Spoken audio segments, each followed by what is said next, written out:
Nama saya Rehana Zakia Zulfian, NIM 19060118, mata kuliah Sejarah Pemikiran Ekonomi. Saya akan membahas mengenai bab 14, yaitu aliran sisi penawaran. Aliran sisi penawaran adalah hal yang baru muncul secara nyata dalam analisis kebijakan pada pertengahan ke-70-an. Namun, gagasan mengenai kebijakan ekonomi permintaan mengenai penawaran dan permintaan bukan hal yang baru. Ekonomi sisi penawaran berbeda dengan kebijakan industri karena ekonomi sisi penawaran menekankan pada pembentukan suatu lingkungan yang kondusif pada perusahaan swasta daripada menggantungkan bantuan dari negara dalam perencanaan dan investasinya. A. Tokoh-tokoh aliran sisi penawaran. Menurut Harold M. Secure dan Thomas Wilk, aliran sisi penawaran dapat dibedakan menjadi dua kelompok, yaitu kelompok utama dan kelompok radikal. Kelompok utama diwakilkan oleh Martin Fetles dari Harvard University dan Michael Boskin dari Stanford University. Kelompok ini menekankan pada perlunya intensif pajak dalam memacu pertumbuhan ekonomi lewat dampaknya tabungan dan investasi. Aliran utama banyak menganalisis dampak perubahan pajak dalam penawaran labor serta dampak program keamanan sosial terhadap jumlah tabungan.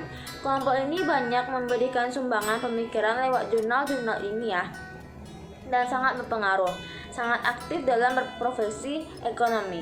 Kelompok radikal adalah kelompok yang mendapat publisitas lebih banyak. Kelompok ini menyatakan bahwa pemotongan pajak akan mendapatkan dampak yang positif terhadap tabungan investasi dan penawaran tenaga kerja, serta penerimaan total yang lebih banyak dari pajak termasuk dalam kelompok radikal ini. Dan Arthur Lavas dan George Glider serta anggota Kongres Jack Kemp. Kelompok aliran sisi penawaran radikal pada intinya mengajukan dua posisi. Yang pertama, pemotongan pajak akan memberikan dampak besar terhadap produktivitas kerja, sehingga secara total penerimaan dari pajak akan meningkat. Yang kedua, program pemotongan pajak akan memberikan dampak positif dalam meningkatkan laju pertumbuhan output dan mengurangi inflasi. B. Perbedaan pandangan Keynesian dan monetaris. Pendapat Keynesian dan monetaris yang sering bertentangan dalam mengatasi masalah-masalah ekonomi. Keynesian lebih menyukai kebijakan fiskal yang bersifat ekspansif, namun monetaris menyukai kebijakan moneter yang kontraktif konservatif. Walaupun demikian, di antaranya mempunyai persamaan, yaitu melihat perekonomian dari sisi permintaan yang berbeda. Dengan kedua aliran di atas, aliran sisi penawaran percaya bahwa harus diberi perubahan utama bukan dari segi permintaan seperti Keynesian maupun monetaris, melainkan dari sisi penawaran. Ketua kerja sisi penawaran dan pakar-pakar sisi penawaran lebih meningkatkan pendapatan nasional melalui pemanfaatan sumber daya penuh pada mencoba menekan atau meredakan fluktuasi ekonomi. Kesempatan kerja penuh sangat besar, artinya bagi pemikir sisi penawaran, adapun kunci utama untuk mencapai tingkat kesempatan kerja penuh dengan memberi intensif kepada pelaku ekonomi agar lebih rajin bekerja dan berproduksi. Usaha mengatasi inflasi dan pengangguran oleh sisi penawaran, yaitu dengan program penurunan pajak. Turunnya pajak akan menambah gairah investasi yang mendorong peningkatan dalam produksi. Dengan meningkatnya produksi, masalah pengangguran dapat diatasi dan inflasi dapat diredakan. Perbedaan lain dari Keynesian adalah angka analisis Keynesian menggunakan jangka pendek, sedangkan dengan sisi penawaran dalam jangka panjang, dengan mempromosikan kesempatan kerja penuh dengan perubahan teknologi. Sisi penawaran mirip dengan monetaris, cenderung menggunakan jangka panjang, penggunaan kebijakan ekonomi yang tidak menyukai kebijakan ekspansif, dan keduanya kembali melirik teori Keynesian yang ditinggalkan Keynes dan pendukungnya. Persamaan pandangan sisi penawaran dengan ajaran klasik antara lain. Yang pertama, dalam penjelasan inflasi maupun deflasi, keduanya menekankan penindasan dari sisi produksi dan sisi penawaran. Yang kedua, dalam mengontrol inflasi menggunakan pendekatan yang sama dengan mendorong kurva agregat yang sama.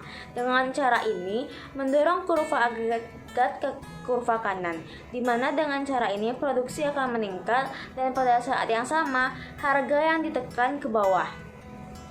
Yang ketiga, dalam memperbaiki perekonomian, lebih suka mendorong sisi penawaran ke kanan, bukan mengutak-atik sisi permintaan seperti yang dilakukan oleh Keynesian.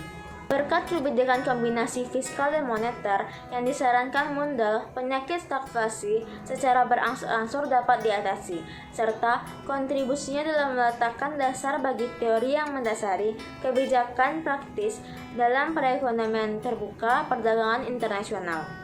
C. Program penurunan pajak dan anggaran berimbang.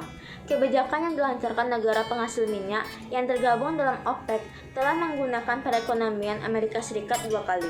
Akibatnya, guncangan pajak. C. Program penurunan pajak dan anggaran berimbang. Kebijakan yang dilancarkan negara penghasil minyak yang tergabung dalam OPEC telah menggunakan perekonomian Amerika Serikat 2 kali. Akibat guncangan pada sisi penawaran tersebut, harga menjadi naik dan inflasi melambung. Langkah yang dapat dilakukan untuk mendorong kurva penawaran ke sebelah kanan dalam upaya mempromosikan peningkatan output nasional, sekaligus membuka kesempatan kerja dan menekan inflasi antara lain. Yang pertama, mendorong masyarakat rajin menabung. Yang kedua, menurunkan tingkat pajak. Yang ketiga, mendorong masyarakat untuk lebih berani mengambil risiko dalam berusaha. Yang keempat, mendorong mobilitas angkatan kerja. Yang kelima, mendorong masyarakat untuk lebih banyak bekerja pada sektor real. Pakar sisi penawaran percaya bahwa pemotongan pajak menyebabkan berkurangnya produksi nasional, tetapi justru akan meningkatkan lebih jauh. Mereka menjamin bahwa pemotongan pajak ini sendiri tidak akan mengurangi penerimaan pemerintah dalam pajak yang dikumpulkan. Sekian penjelasan saya mengenai aliran sisi penawaran. Lebih dan kurang saya mohon maaf dan terima kasih. Assalamualaikum warahmatullahi wabarakatuh.